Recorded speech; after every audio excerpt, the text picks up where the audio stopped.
Kenapa cik? Hantar barang apa? AC kau pula AC kau. Kenapa ni? Kau hantar barang apa? Tunjuk. Hantar barang apa?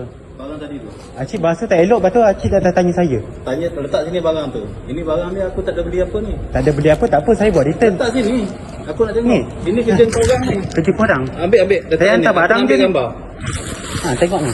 Ha. Saya hantar barang je, tak ada apa pun. Sini. Bahasa lepas tu macam tu. Memang pun.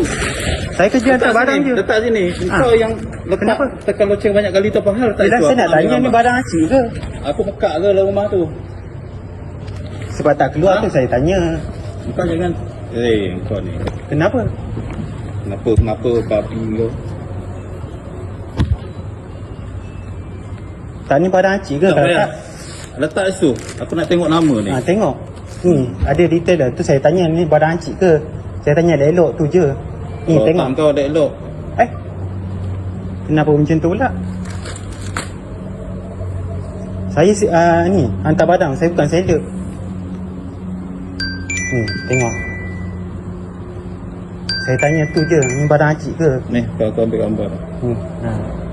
Ni dari Seller mana dia. ni? Yang kau hantar ni? Daripada mana? Saya pada Ninja Van tu je. Saya bukan seller. Lepas tu acik carut macam tu. Saya tak mencarut kau pun. tak payah nak ni panjang sangat cerita ah. Okay, tak apa lah. kau Kalau punya bukan aku ni tak lah. lah.